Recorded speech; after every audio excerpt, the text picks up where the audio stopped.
Namato Ratanatayasa. May I pay homage to Triple Zem, the Buddha, Dhamma, and the Sangha. My respect goes to my parents and my teachers. Hello, good evening everyone. So today is Monday the 26th of October in 2020, and this is Achan Sujan from Varapunya Meditation Center, Aberdeen, Scotland. As usual, I'm here with you all.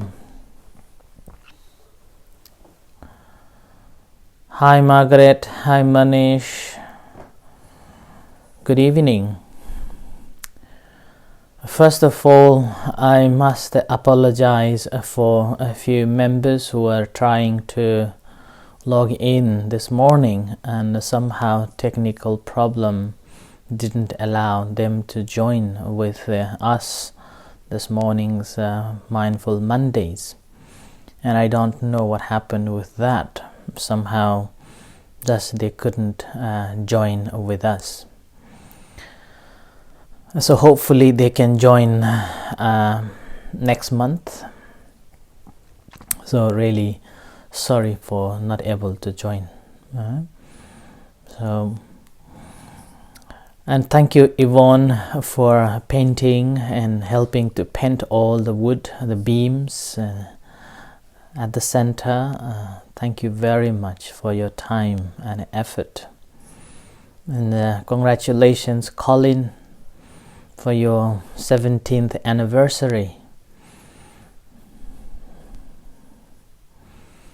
So at the center now, the foundation for the barn almost complete, and we are good to go, but let it dry first before we can do anything in the barn.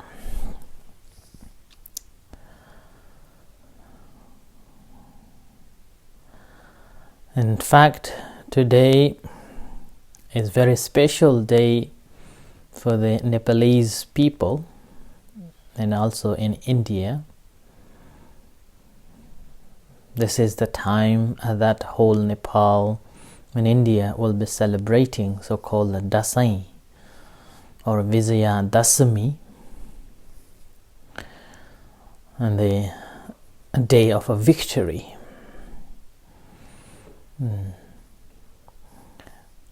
In the past, when I was in Thailand, we didn't have internet that time, not widely practiced, and there were no social medias. So I completely forgotten this ceremony, this event.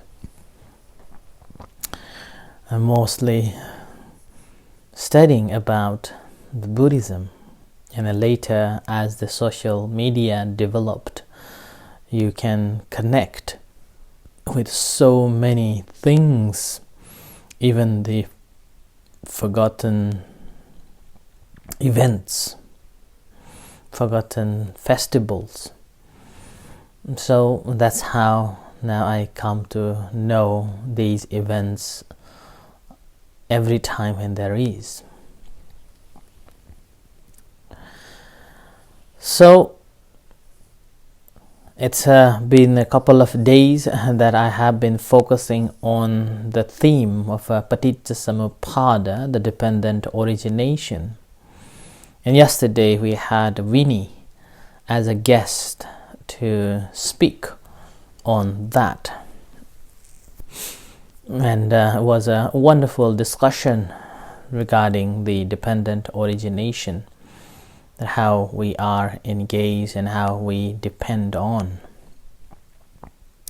So dependent origination is one of the very profound teachings that it's not easy to understand. Theoretically, it may be very easy to understand, or maybe just reciting all the 12 links or 12 factors of this dependent origination. But in a practical way, it is not easy to understand. I remember when I was doing my master's and studying these doctrines, and I had to remember it, and somehow as a part of the studies I just recite it again and again just to memorize it without knowing any meanings. But later, when I joined the meditation, and it was a part of the master's program, that you have to go and attend the 1 month's meditation retreat. And in that retreat, just behind the meditation hall, there was a picture of this dependent origination with the pictures rather than the words. And every time when tired or during the break time, I would just go and sit down and look at those pictures. And somehow those pictures become so live, and those pictures become so relevant to all the experiences that I was having. And suddenly I realized that at that time I wasn't reciting all those doctrines, but I was able to comprehend it in a basic way. I would not claim that I understood all of this, but basic term I was able to comprehend it. So the Paticcasamuppada, it can be studied in 2 ways. In a general way, that when this is exist, that exists. When that exists, this exists. When that is not exist, that doesn't. And when that exists, and when that doesn't exist, then this doesn't exist. That is the basic formula to understand.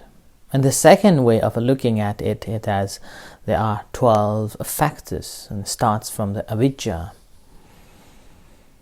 And this is quite a number of people would introduce this as a theory of a causality, and which again is a little bit different than the Western view of a causality. And here, although in a theoretical sense or a literal sense, ignorance is the cause to arise the volitional actions that one performs. So it's a spiral in a theoretical way, but in a practical way it's not a spiral. And that is not a single cause to have the volitional actions. And again, a volitional action is not a single cause to arise the consciousness, and so on. So every incident has got multiple causes. It's up to which angle you're looking at. The classical example is that when something happens or an accident takes place, then it depends on who is explaining about that accident, in which angle.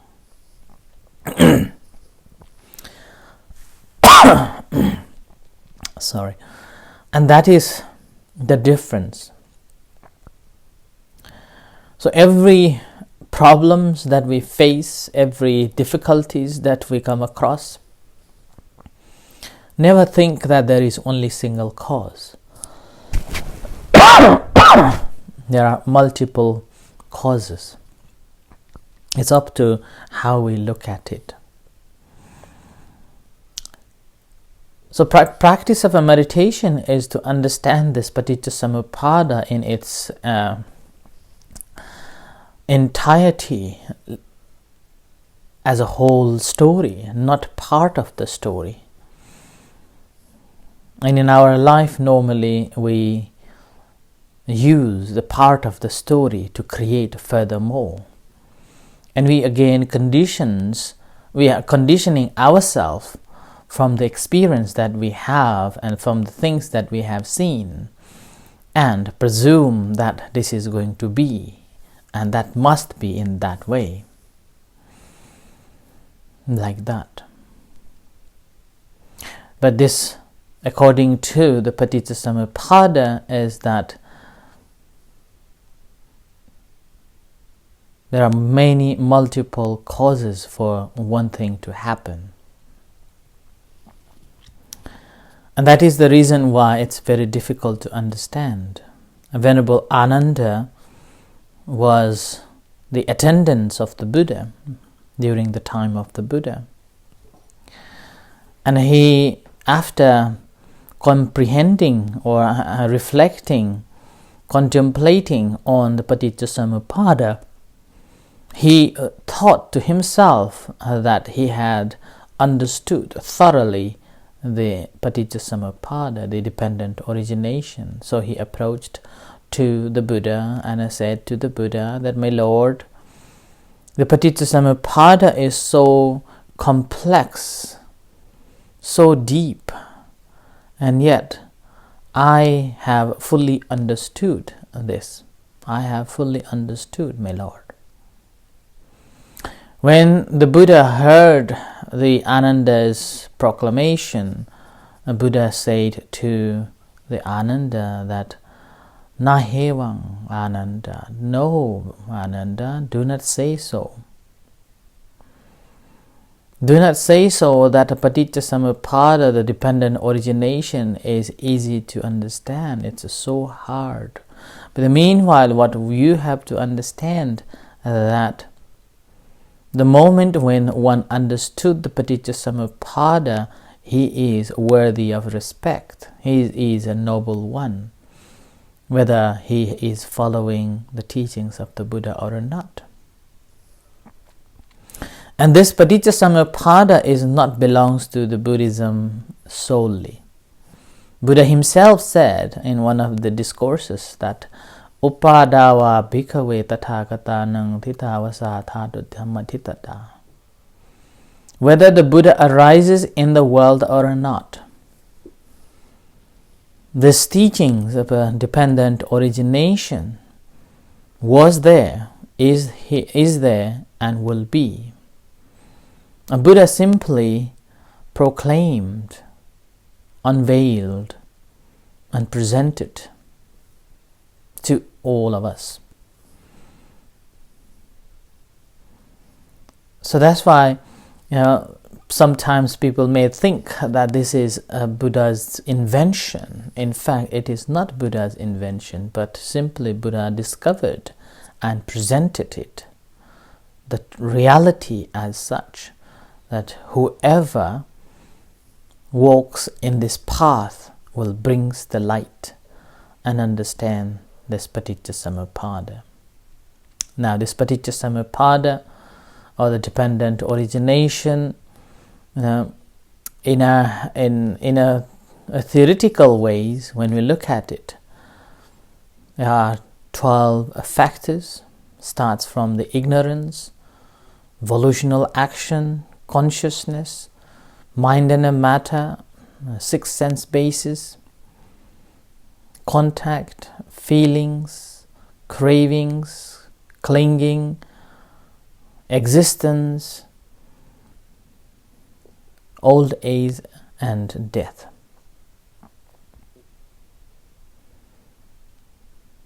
Birth, old age and death. Yeah? So this is the 12 factors. And this 12 factors again has been divided into 3 sections, as we discussed yesterday: past, present, and a future.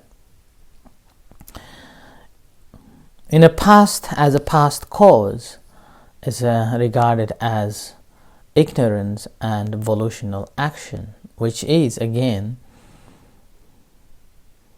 the combination of the craving and clinging. And because of the craving and clinging, we react with the intention, and with that reaction, something will become into the existence. And now here, you can see that there is a past cause and as well as a present cause. Past cause is unknown, not knowing, not understanding, and present cause is coming to be, coming to understand, and a result is the existence. Think about anything, like any stories or any dislikes or likes, pleasant or unpleasant things that takes place. As soon as it arises, there is a clinging into the liking and disliking, and with that clinging we react. With evolutional action we take place, and because of that something reborn, existence is there. And that existence again over the period of a time will gradually fades away. So that's why the first cause, the first part is the past one, which is the ignorance and evolutional action, and which again conditions to arise the consciousness. And this consciousness is again is a stream of a consciousness. It's a continuation from the past, and that has come into being, and which creates the mind and the matter. So the consciousness is the last previous cause to arise the Nam and the Rupa, the body and the mind. So that is the first link. And once we born, come into the beings, then we have got this 5 aggregates. In a way, the Nama and the Rupa, the mind and the matter. And because of the mind and the matter, we have 6 senses, and because of the 6 senses, we come to contact with the world. And because of the contact to the world, it generates the sensations, the feelings. And that feelings defines again. And if you remember, and if you've been listening, I was talking about this factor of how one reacts towards the creation of new forms in the samsara, or going into the right understanding towards the Sammaditthi. And this talk was I gave on in line with the first noble truth, the first discourse of the Buddha, under the heading of the right understanding, possibly 2 months ago.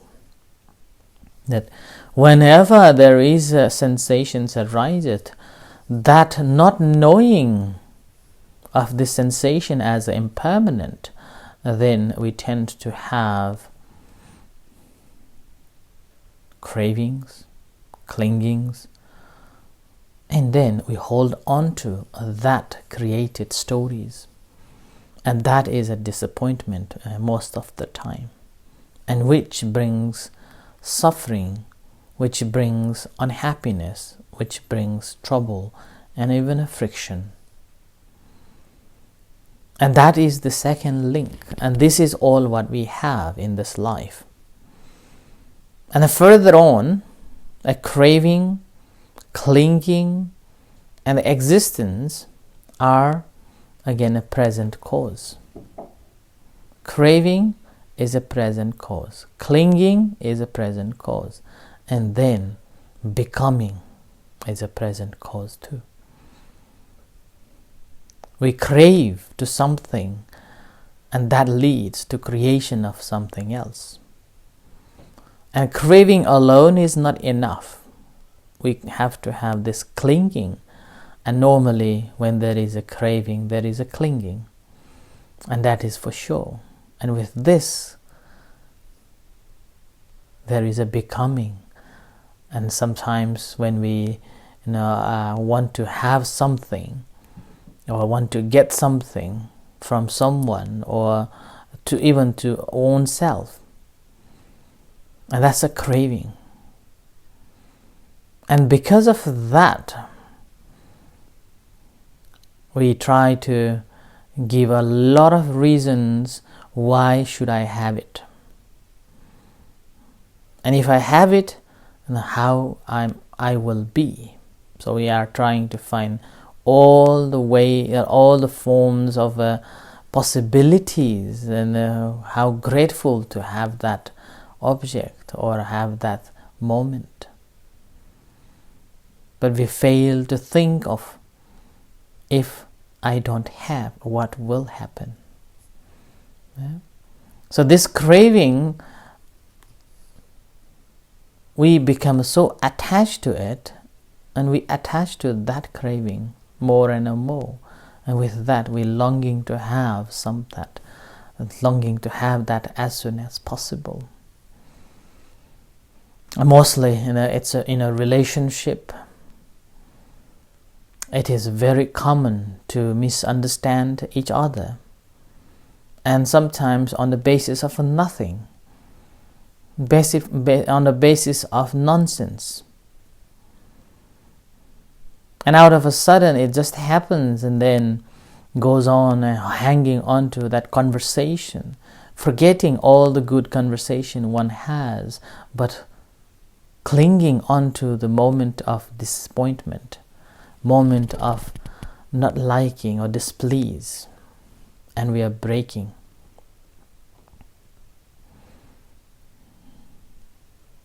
So the Paticcasamuppada, the dependent origination, is the teachings that teach us to understand that how things arises and how things can be seized. And this arising again is based on our reaction, how we react, how we understand the things. And there is a beautiful story that the Buddha told, and which is again on the basis of this. A Buddha said that his teachings is universal, not belongs to anyone, and as a result of that again, Buddha said before his departure that these teachings will be their teacher rather than any particular person as their leader. And here Buddha said that whoever have understood and practiced this, they don't have to convert to the Buddhism. They don't have to call themselves Buddhists. They can understand these teachings. Once they understood, they are noble ones. How generous Buddha was. Buddha simply is telling that you don't have to be Buddhist, but you have to understand. And if you understood the teachings, then you have understood all, and you are worthy of respect. That's why I yesterday said, one who sees the dependent origination sees the Dhamma. One who sees the Dhamma sees the dependent origination. So that's why it's not in terms of the theoretically it is very important, but in terms of in our day-to-day life, we can apply it in every walks of our life, that how important to understand. And although in this Paticcasamuppada dependent origination, ignorance comes first, but it is not the first cause of everything. And if Buddha said that there is not, one cannot find the first cause of this creation, because so many millions and billions of lifetime you have to go back, and still you cannot find that beginning. It's not like in a Christianity that there is a beginning, and we can see that very easily.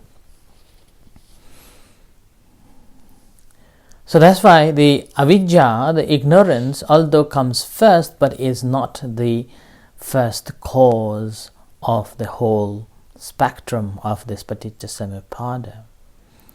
And when we look at it, Buddha even didn't tell these 12 links at all the time when he is teaching to someone else. Depending on one's capability to understand and depending on the situation, Buddha would teach them certain dhammas, certain factors of it, and then elaborating to reconnect all of it. Sometimes Buddha would start off with ignorance, how much we are ignorant, or other time he would start off with a mind and a matter, or other time with the feelings, like that. But once he had laid down with the temperaments of the people, then he would gradually elaborate all these 12 links so that they have a right direction and a right view, right understanding, and ability to walk on this path for the liberation. But however, this we can apply in our day-to-day life as well. Every time when you feel upset, remember to know that feeling is impermanent, rather than clinging onto that feeling and then going on and complaining about it, but knowing that this is impermanent. At the very moment when we observe and understood this as impermanent, we are turning into the path to the liberation. So I offer this as a tonight's reflection, and may you all be well and happy. Thank you very much for listening, and we'll see you tomorrow at the same time. Until then, good night and see you shortly. We are going to have a evening chanting and guided meditation. You're most welcome to join with us. Thank you.